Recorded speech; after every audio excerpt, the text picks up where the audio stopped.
Silakan duduk Bapak Ibu sekalian. Salam. Sekali lagi salam. Kita ada di sini. Tadi Om John sudah mengatakan bukan karena 40 harinya. Karena bagi orang percaya setiap hari adalah syukur. Amin. Saudara, kita tidak mengenal 3 hari, 40 hari karena kita dididik setiap hari harus bersyukur kepada Tuhan. Bapak Ibu Saudara, teks yang akan saya ambil sebagai syukuran kita atas berpulang saudara, kakak, bapak, kekasih kita, Bapak Bulirianto Adu beberapa saat yang lalu atau 40 hari yang lalu. 2 Samuel pasal yang ke-12, 2 Samuel pasal yang ke-12, ayat yang ke-1 sampai ayat yang ke-25. 2 Samuel pasal yang ke-12, ayat yang ke-1 sampai ayat yang ke-25.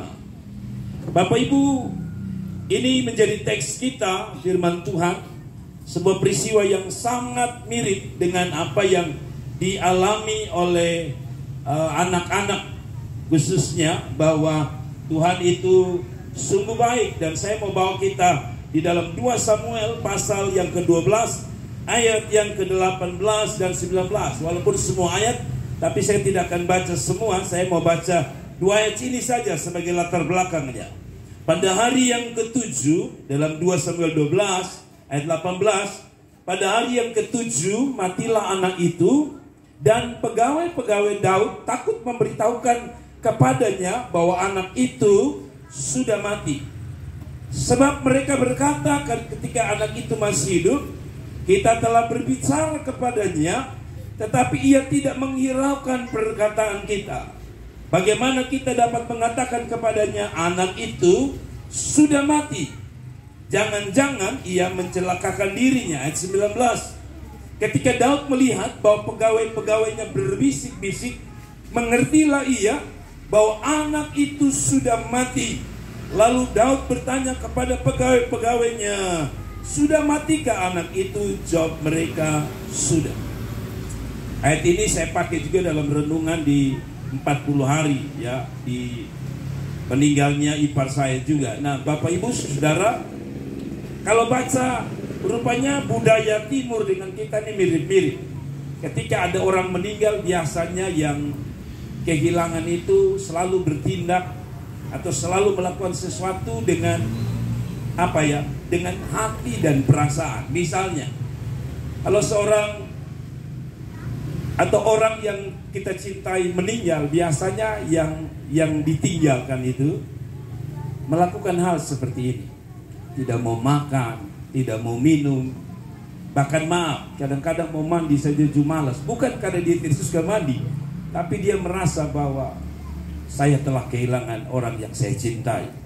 Biasanya mereka duduk dekat mayat lalu menangis, sampai-sampai orang bilang, mama makan dulu. Pasti ada jawaban begini, kita sudah bisa. Kenapa? Karena kehilangan orang yang dicintai itu sungguh menyakitkan. Itu seperti lem yang kalau saudara lem kertas itu, ketika saudara biarkan lem itu lama sekali lengket, ketika saudara tarik perlahan pun akan sobek.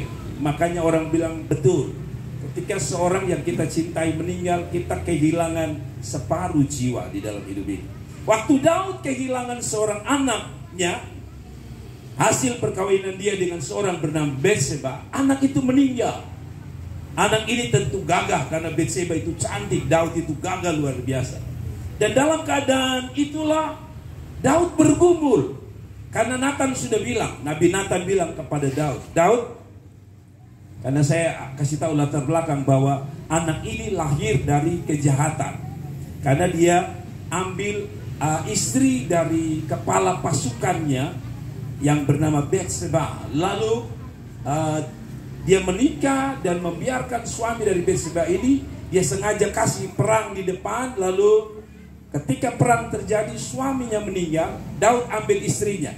Dan akhirnya Nathan bilang, Tuhan bilang sama Nathan, lu kasih tahu dia, akibat dari dia buat ini, dia punya anak akan mati. Saya tidak akan cerita kejatuhan Daud, tapi saya sedang fokus pada rasa cinta Daud pada anak ini, bahwa anaknya mati. Dan setiap kita pasti tahu, apalagi seorang ibu yang sudah mengandung 9 bulan, menunggu lama tiba-tiba meninggal. Nah, saya beri tema Bapak Ibu Saudara-saudara, bersikap benar saat katong susah. Itulah tema kita malam hari ini. Di syukur ini anak-anak Ika dan adik-adik, bersikaplah yang benar saat katong susah. Kenapa harus bersikap benar? Karena tidak semua orang bisa bersikap benar pada waktu susah. Ya, ada orang susah lalu dia mencuri karena akibat dari susahnya itu. Tapi ada orang susah dia anggap itu sebagai motivasi. Saya mau hidup susah, saya mau orang tua susah. Nanti kalau beta sekolah, beta mau sekolah baik-baik supaya beta jadi orang baik. Jadi motivasi yang benar saat kita susah itu berbeda-beda. Tapi mari kita belajar. Ada beberapa sikap yang saya dapati dari seorang Daud ketika anaknya meninggal. Yang pertama, untuk orang bisa bersyukur, saya menyebutkan poin pertama ini, saudara. Mampu menerima kenyataan bahwa orang yang kita cintai telah pergi. Poin pertama, orang yang bisa bersyukur atas kehilangan orang yang kita cintai, entah anak, suami, bapak, mama. Satu, Kakak Ika harus buka mata lebar-lebar. Keluarga kita semua, keluarga Adu, keluarga Malela harus buka mata lebar-lebar. Bahwa kita cinta Kakak Bayi, kita cinta Kakak Lani.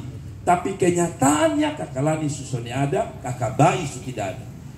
Jadi sikap pertama orang bisa bersyukur adalah menerima kenyataan. Kenyataan apa? Seperti Daud, dia tanya, "Sumati kok?" Padahal sebelumnya dia bergumul supaya anak jangan mati. Tapi walaupun dia sudah bergumul, keputusan Tuhan sama, anak itu sudah mati. Dan Daud tidak lagi, kalau saudara baca, Daud tidak mau makan, Daud tidak mau minum, bahkan Daud tidak mau mandi sedikit pun. Tapi waktu dia tahu anaknya mati, kalau saudara baca ayat selanjutnya, dia mau mandi, dia mau makan. Apa artinya? Pertama, Daud sadar, beta rindu anak ini hidup, tapi kenyataan terbalik, anak ini mati. Kak Ika, kalau Kakak Ika beta tanya pasti Kakak Ika pun jawab sama. Dede juga kalau beta tanya pasti. Sanju beta tanya pasti. Kalau mau tanya bilang mau sih mau, mama ada. Pasti semua akan jawab. Kalau Iko bepu mau, be mau, masih mama masih ada. Nah, Bapak Ibu, pertama kita harus terima bahwa di hari yang ke-40 ini, bahwa kita harus terima kenyataan Kakak Lani memang sudah tidak ada. Dan kita harus bilang, Tuhan, saya terima kenyataan ini. Nah, saudara-saudara dengar ini, manusia itu pada dasarnya tidak suka menerima apa yang saya sebut kenyataan. Sekali lagi, manusia itu pada dasarnya tidak bisa terima apa? Kenyataan. Contoh Bapak Ibu Saudara, saya kalau diminta untuk lahir, saya akan minta kulit putih. Ya, saya mau jadi lahir kulit putih karena iklan-iklan ini selalu membelokkan yang putih lebih gagah dari hitam. Ya.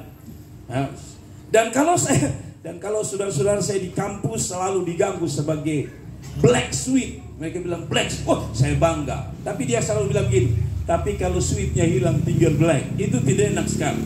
Kalau mau kenyataan saya mau, sehingga satu waktu saya tidak bisa terima kenyataan karena hitam selalu dianggap jelek. Padahal saudara lupa bahwa hitam itu katanya kalau orang beli mobil itu kenapa beli hitam? Karena anti kotor. Nah, tapi itu sekadar menghibur. Sebenarnya kalau bisa memilih, saya dipilih jadi orang kulit putih. Ya, tapi kenyataan tidak. Maka saya mulai lihat televisi. Ada iklan yang mengatakan, pakailah hand body bengkoang, maka kulitmu akan cerah, makin hari makin cemerlang dan kinclong. Saya sudah pakai 2 tahun. Memang takdir dari surga sudah bilang hitam lu mau pakai cat, kecuali lu cat, maka kalau tidak sama. Ini manusia. Nah, saya lihat juga ibu-ibu. Saya minta maaf. Ada orang itu tidak bersyukur, mau tinggi mau pendek sebenarnya sama, betul ya? Tapi ibu-ibu itu saya tahu, saya lihat dia pendek, tapi dia pitoko, dia beli haket yang tinggi. Tanya kenapa? Supaya agak kelihatan tinggi. Ini membuktikan manusia itu pada dasarnya tidak bisa terima kenyataan. Amin. Ibu-ibu juga begitu. Dia pemata terlalu kecil, dia putar itu eyeshadow, apa kok? Supaya kata apa? Supaya bepo mata ini kelihatan besar. Sebenarnya satu kesimpulan, tidak bisa terima kenyataan. Kenapa orang cat rambut putih? Satu, karena kita tidak bisa terima kenyataan. Tak orang bilang, woi tua. Masalahnya itu kenyataan. Saya suka omnya son cet. Jadi itu menandakan bahwa kita terima kenyataan. Saya ini sebenarnya tidak bisa terima kenyataan rambut saya putih. Saya baru 51 tahun ini. Sebenarnya saya tidak bisa terima kenyataan bahwa rambut saya putih. Saya cat, tapi karena ketika saya cat, saya alergi, muka bangka besar. Sejak itu Tuhan seolah-olah mengatakan, terimalah kenyataan.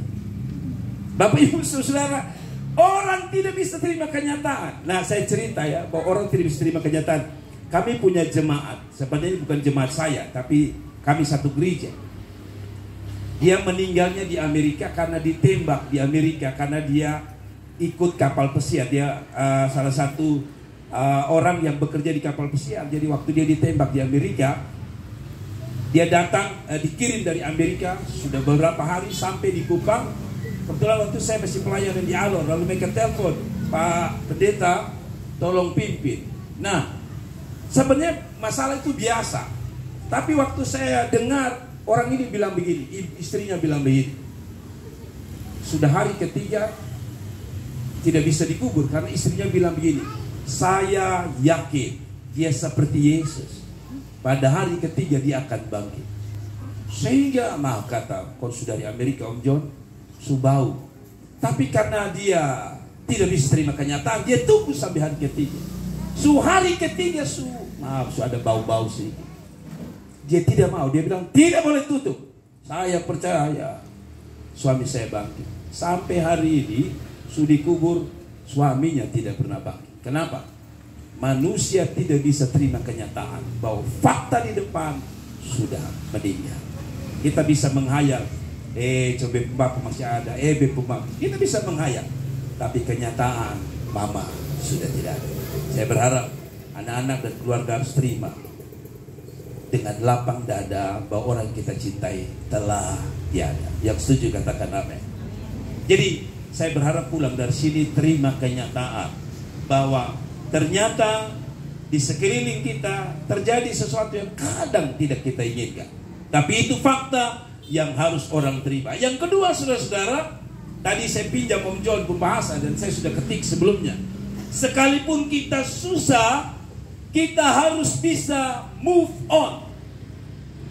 Ya, Daud itu pada awalnya dia tidak bisa move on waktu anaknya sakit, belum meninggal. Dia tidak makan, dia tidak mandi, dia tidak berurat dan sebagainya. Coba saya baca ayat 20, Bapak Ibu lihat itu.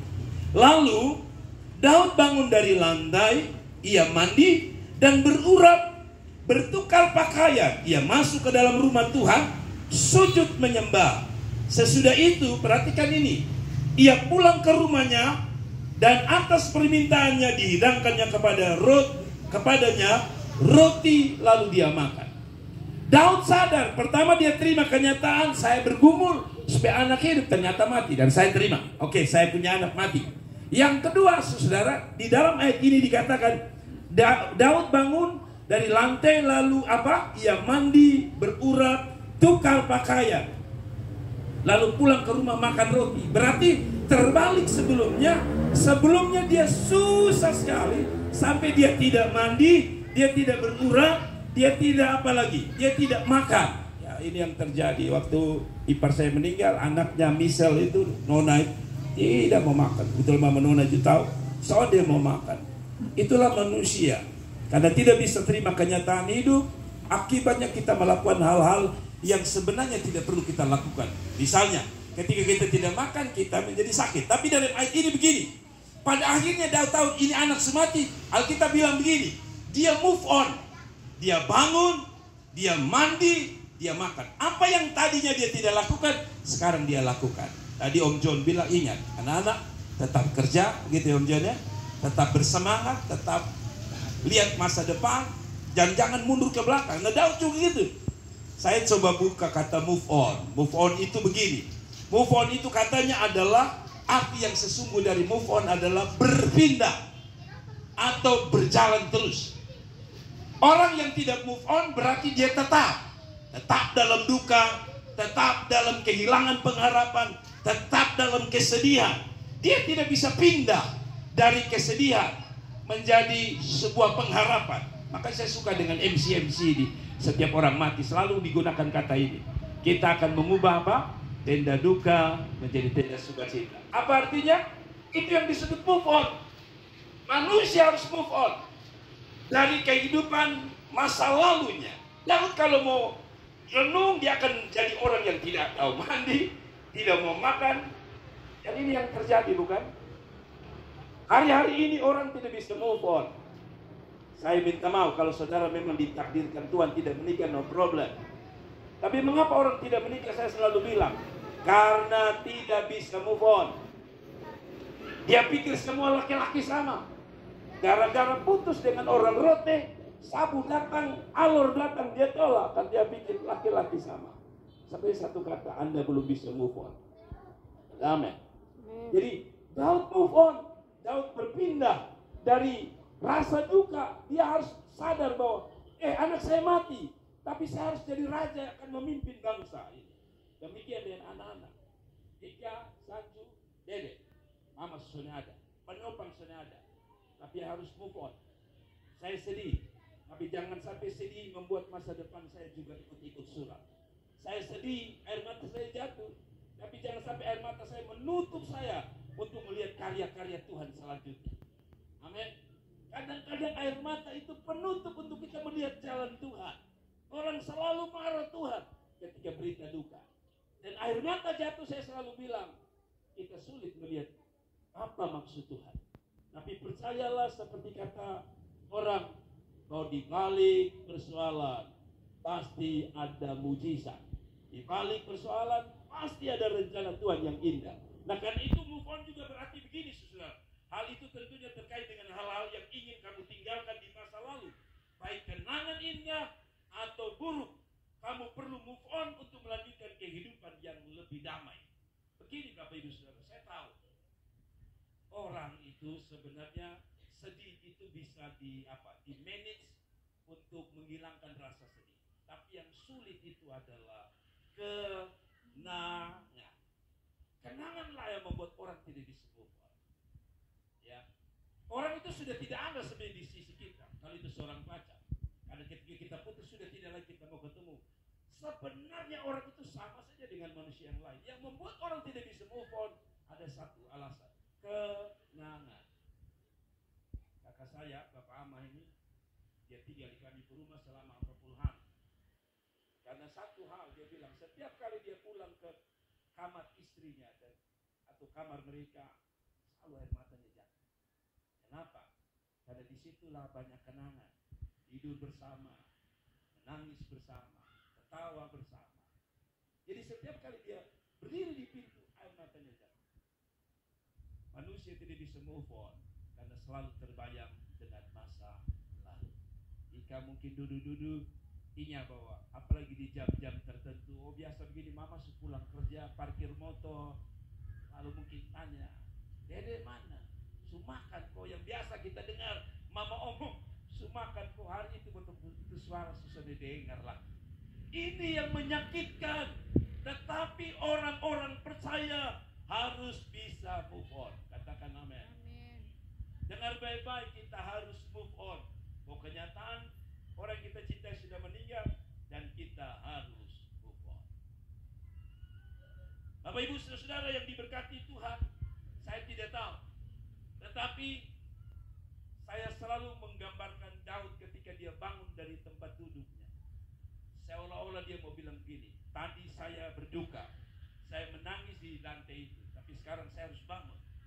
Bangun ini bukan hanya bicara tentang fisiknya bangun, tapi jiwanya juga ikut bangun. Saya kasih tahu Bapak Mama kita sekalian, saya tidak tahu sudah kita alami seperti ini.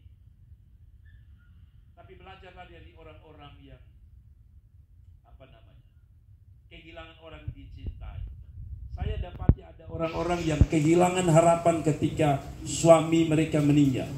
Tapi saya juga menemukan ada banyak ibu-ibu yang justru menjadi orang hebat ketika suaminya meninggal.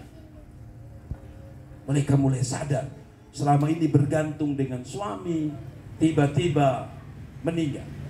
Otomatis dia harus bekerja, otomatis dia harus berjuang. Dan hari ini saya dengar orang itu telah melahirkan anak-anak yang luar biasa. Kadang-kadang Tuhan harus izinkan sebuah peristiwa supaya kita belajar move on bersama Tuhan. Yang setuju katakan amin. Dan yang ketiga, saya tidak lama saya akan coba bawa yang ketiga. Sekalipun kita susah, tetap bersyukur dan menyembah Tuhan dan berkata, Tuhan sungguh amat baik. Coba baca ayat yang ke-20, Bapak Ibu lihat. Lalu Daud bangun dari lantai, ia mandi, berurap dan bertukar pakaiannya. Ia masuk ke dalam rumah Tuhan dan sujud menyembah. Saya pikir Sirin, Ika dan anak-anak, saya pikir sudah ada acara lagi ini. Saya kaget setelah habis ibadah, Ika bilang, Papa bisa kok atau acara ibadah syukur 40 hari. Saya pikir tidak ada apa-apa lagi. Karena saya harus buka isi hati saya ya, di gereja kami di samping tidak bikin 40 hari, ada pikiran-pikiran ini.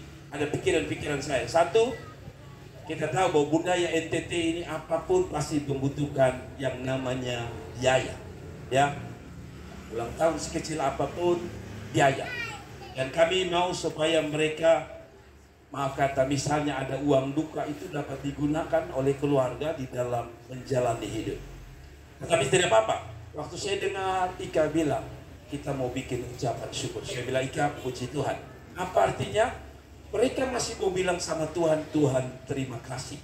Ada banyak orang yang tidak bisa berterima kasih kepada Tuhan kalau ada peristiwa yang bertentangan dengan keinginan dan mau mereka. Manusia cenderung kalau sesuatu terjadi itu sesuai keinginannya, dia akan berkata Tuhan itu baik. Tapi ketika peristiwa terjadi bertolak belakang dengan apa yang menjadi keinginan dan kerinduan, biasanya satu, dia kecewa, kedua, dia marah Tuhan. Tapi Daud tidak. Walaupun dia sayang anaknya, dia sujud sama Tuhan. Dia sujud dan mau bilang sama Tuhan, dangke banyak kalau itu orang Ambon. Lalu dia mau katakan seperti pujian tadi, apapun yang terjadi, Tuhan itu baik. Kadang-kadang kita ukur kebaikan Tuhan itu sesuai situasi. Saya ulangi lagi. Kadang-kadang orang memuji Tuhan itu sesuai situasi. Situasi baik, dia juga baik dengan Tuhan. Tapi situasi buruk, kadang-kadang kita juga buruk sikap kita kepada Tuhan. Makanya saya suka jadi orang Kristen. Orang Kristen itu apa-apa syukur. Ya, mati pun bersyukur. Bayangkan. Ya, ada orang dari agama lain bilang kepada kami begini. Orang Kristen itu aneh tapi sekaligus hebat. Saya tanya, anehnya di mana dan hebatnya di mana? Dia bilang orang Kristen itu semua nyanyi. Nikah nyanyi. Apalagi ulang tahun nyanyi. Bahkan orang mati nyanyi lagi. Saya bilang itulah kelebihan orang percaya. Apa artinya? Dalam keadaan apapun ingat, tetap sayang Tuhan, tetap cinta Tuhan. Daud itu tetap cinta Tuhan. Saya tanya Bapak Ibu, jawab saya. Semua jawab, boleh saya jawab saya. Menurut saya Daud cinta anaknya tidak? Cinta. Sangat cinta. Itu sebabnya buktinya dari mana? Dia sudah mau makan, sudah mau minum. Tapi waktu anaknya mati, saya berpikir dia berpikir seperti ini. Saya cinta anak saya sebagai kado pemberian terbaik daripada Tuhan. Tapi saya tidak boleh mencintai anak saya lebih dari dia yang memberikan anak itu sendiri. Amen. Ini sikap yang paling baik, saudara. Ada banyak orang tidak bisa terima kenyataan karena dia merasa bahwa berkat Tuhan itu segala-galanya. Ingat, berkat itu bukan segala-galanya. Sumber berkat itu yang segala-galanya. Kenapa Daud bisa berterima kasih? Karena bagi Daud, dia boleh cinta anaknya, tapi dia harus lebih cinta Tuhannya. Makanya walaupun Tuhan bikin kecewa dalam tanda kutip, dia tetap memilih saya sayang Tuhan. Buktinya apa? Dia tetap menyembah dan memuji Tuhan. Amin. Amin. Saya kasih tahu Bapak Mama, memang berat memuji Tuhan, apalagi kematian. Tapi catatan Alkitab membuktikan. Ayub berkata apa? Tuhan yang memberi, Tuhan yang ambil. Lalu dia lanjutkan kata, terpujilah Tuhan. Orang tuh tidak gampang lo bilang terpujilah Tuhan di tengah duka cita. Tapi percayalah, sekali lagi percayalah, Tuhan tidak salah bikin keputusan. Secara manusia, jangankan Ika, Dede, dan Sanju, saya sebagai seorang hamba Tuhan saja, secara manusia kecil-kecil ada pertanyaan. Saya tidak mau bilang protes karena saya takut saya protes Tuhan. Tapi ada pertanyaan kecil begini, Tuhan, ini kan baru 1 tahun. Saya tahu beta waktu dong mama meninggal itu orang pukul bilang dong 3 tak pukul luar biasa. Kayak orang dipukul itu di bagian rahang. Jatuh, masih pusing, masih dihitung 1, 2, 3. Belum sempat angkat tangan, Tuhan ambil 1. Ini sesuatu yang menyakitkan. Kalau saudara jadi saya mungkin enak, khotbah enak, bersyukur saja. Tapi mereka yang alami. Itu sebabnya saya bersyukur, bukan saya yang minta untuk bersyukur. Mereka yang minta, apa artinya? Luar biasa. Bahwa bersyukur itu dalam keadaan baik, itu biasa. Kami bersyukur dalam keadaan tidak baik, itu luar biasa. Kasih tepuk tangan untuk Tuhan Yesus. Dan terima kasih untuk keluarga Melela, keluarga Adu, spesial 3 anak ini. Saya bangga bahwa orang-orang masih bisa bersyukur walaupun keadaannya buruk. Saudara, kalau cerita mengenai ini terlalu banyak ya. Ada orang yang beli tiket, terlambat naik pesawat, tapi bersyukur. Karena beberapa menit kemudian pesawat jatuh. Di situ kita belajar bahwa bersyukur itu indah. Ada seorang mengatakan di balik syukur itu sebenarnya ada mujizat. Sekali lagi di dalam bersyukur itu apa? Selalu apa? Ada mujizat. Saya tidak tahu mau Tuhan mau kerja apa di musim 3 hidup. Terus bersyukur saja. Karena kita sudah dengar cerita banyak tentang orang-orang yang Tuhan izinkan terjadi. Mereka luar biasa. Ada satu keluarga yang saya kenal dari istri saya, dengar ceritakan itu temannya dia, teman istri saya. Maaf ya, ini cerita yang agak berbau kurang enak. Jadi ceritanya anak ini lahir sebagai anak yang tidak ditanggungjawabkan oleh orang tuanya. Bapaknya waktu dia ada dalam kandungan, ibunya mengandung, bapaknya lari. Jadi akhirnya anak ini peristiwa ini, orang ini ada di Kupang, saya tidak mungkin menyebut. Lalu saudara-saudara, singkat cerita, dia kecewa. Dia tidak tahu bikin apa. Lalu neneknya bilang, tidak apa-apa, lu tetap semangat, anakmu kasih ke sini, biar saya pelihara. Mamanya tidak bisa move on, mamanya menangis setiap hari karena seperti itulah. Tapi anak itu dididik oleh neneknya.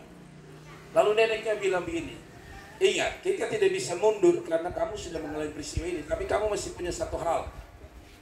Kamu harus berjuang untuk anak ini. Dan akhirnya mamanya mulai sekolah, berjuang, kuliah. Akhirnya mamanya jadi orang luar biasa. Nah anak ini maksud saya, anak ini akhirnya jadi seorang yang luar biasa. Saya lihat dia salah satu MC, ya, saudara jangan tanya saya, salah satu MC di televisi di kota Kupang ini. MC-nya bagus kan. Anda tidak tahu bahwa anak itu adalah orang yang pernah punya masa kelam. Tapi neneknya selalu atau mamanya selalu bilang, gak apa-apa. Dan neneknya selalu bilang, tidak apa-apa, kamu harus jadi anak hebat. Setiap hari dia dimotivasi. Dan sekarang dia jadi orang yang sungguh diberkati. Hari ini dia yang rawat neneknya, dia yang biaya hidup beberapa om dan tantenya. Dimulai dari sebuah cerita yang tidak enak, tapi hari ini dia jadi orang hebat. Ika, Sanju, dan juga Dede, lihatlah Tuhan tidak pernah salah. Tuhan hanya mau supaya, ini bahasa saya, dengar baik-baik. Tuhan selama ini izinkan boson 2 gandeng Bapa dan Mama pun tangan, sambil berkata, kotong berharap di Bapa dan Mama. Tapi dengan kematian Tuhan seolah-olah mau lepas bosan dua pun tangan. Dan pada waktu terlepas itu kan bosan bingung mau pegang tangan di mana lagi. Maka saat itu Tuhan bilang, lu pun bapa pun mama sudah ada tangan lagi, tapi bepun tangan yang lu harus pegang. Dan saya percaya kalau lu pegang tangan Tuhan, pasti aman di dalam tangan Tuhan. Sekali lagi saya tepuk tangan yang meriah untuk Tuhan. Dan yang terakhir, Bapak Ibu Saudara, ini yang paling saya suka. Kita tetap bisa bersyukur karena kita menyadari ada berita yang luar biasa. Ada sebuah pengharapan. Kita tidak bisa lihat lagi, no? Mungkin foto masih bisa lihat. Mama Lani foto. Mungkin foto masih bisa lihat. Kita lebih suka panggil kakak baik foto. Tapi sentuh mereka, lihat secara fisik, sudah tidak bisa, enggak. Tapi coba baca ayat ini. Mari kita baca ayat yang terakhir. Ayat 23. Tetapi sekarang ia sudah mati. Mengapa aku harus berpuasa? Dapatkah aku mengembalikannya lagi? Tidak bisa. Kita tidak bisa kembalikan. Tetapi ini yang Daud lakukan. Aku yang akan pergi kepadanya, tapi ia tidak akan kembali kepadaku. Sebagai orang percaya, kita sadar bahwa orang yang sudah pergi tidak bisa kita ketemu. Tapi menurut firman Tuhan, satu waktu kita bisa pergi ketemu dong. Amin. Ika tidak bisa ketemu lagi, sudah bisa panggil mama datang. Tapi Ika satu waktu, Dede satu waktu, Sanju satu waktu, juga akan pergi ke tempat yang sama yang kita sebut